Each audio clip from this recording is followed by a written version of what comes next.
कोल्हापूर मतदारसंघावर काँग्रेसचाच हक्क आहे अशी आग्रही भूमिका खासदार सदाशिवराव मंडलिक यांनी घेतली आहे। त्यांच्या भूमिकेला कोल्हापूर जिल्ह्यातल्या काँग्रेस कार्यकर्त्यांकडून मोठा पाठिंबा मिळतोय।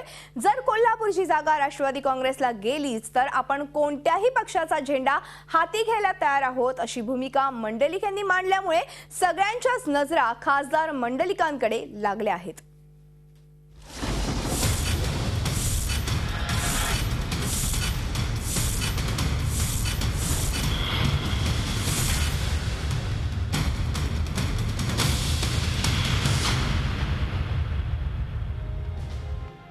आघाडीच्या जागा वाटपात कोल्हापूर लोकसभा मतदारसंघ काँग्रेसच्या वाटेला येईल असा विश्वास काँग्रेसच्या ज्येष्ठ नेत्यांनी खासदार सदाशिवराव मंडलिक आणि काँग्रेस कार्यकर्त्यांना दिला होता। पण जागा वाटपात हा मतदारसंघ राष्ट्रवादी काँग्रेसच्या वाटेला गेल्यामुळे आता मंडलिक नाराज झालेत। वेळ पडली तर थेट आपण महायुतीकडून निवडणूक लढवू असा इशारा मंडलिक यांनी दिलाय। जर तुम्हाला सगळ्यांना चालतंय सगळ्या पक्षात जाणं तर मग आम्हाला काय चालत नाही। मग तरुण मंडळी काय करायचं त्यांच्या पद्धतीने ठेवावं। मी माझ्याबद्दल काँग्रेस सोडणार नाही। सदाशिवराव मंडलिक काँग्रेसचे सहयोगी आहेत, त्यामुळे या मतदारसंघावर काँग्रेसचाच हक्क आहे अशी भूमिका जिल्हा काँग्रेसने मांडली आहे। संजय मंडलिक कुठल्याही परिस्थितीत काँग्रेस पक्षाच्या हाताच्या चिन्हावर निवडून येतील तीन मात्र शंका नाही। कार्यकर्त्यांचं अस्तित्व राहणार नाही, कार्यकर्त्यांचा हात थांबणार नाही। याकरता या मेळाव्यामध्ये मंडलिक साहेबांची चिरंजीव संजय दादा यांची उमेदवारी आपण जाहीर करूया।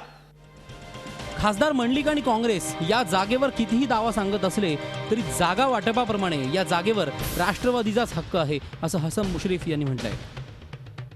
सदाशिवरावांचा आजवरचा अनुभव पाहता ते कोणाच्याही दबावात आलेले नाहीत। 2009च्या सार्वत्रिक निवडणुकातही मंडलिकांनी हेच सिद्ध केलंय। आता ही जागा काँग्रेसला मिळाली नाही तर आयुष्यभर ज्या सेना भाजपवर त्यांनी जातीयवादी असल्याची टीका केली त्यांच्या सोबतही जाण्याचा इशारा त्यांनी दिलाय।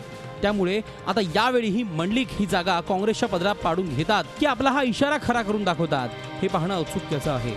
एकंदरीतच प्रतिस्पर्धी कोणीही असो कुस्तीच्या रिंगणात आपण असणारच याची तयारी मंडलिकांनी केली आहे हेही यावरून सिद्ध होतं। Pratap Naik, Zee media, Kolhapur.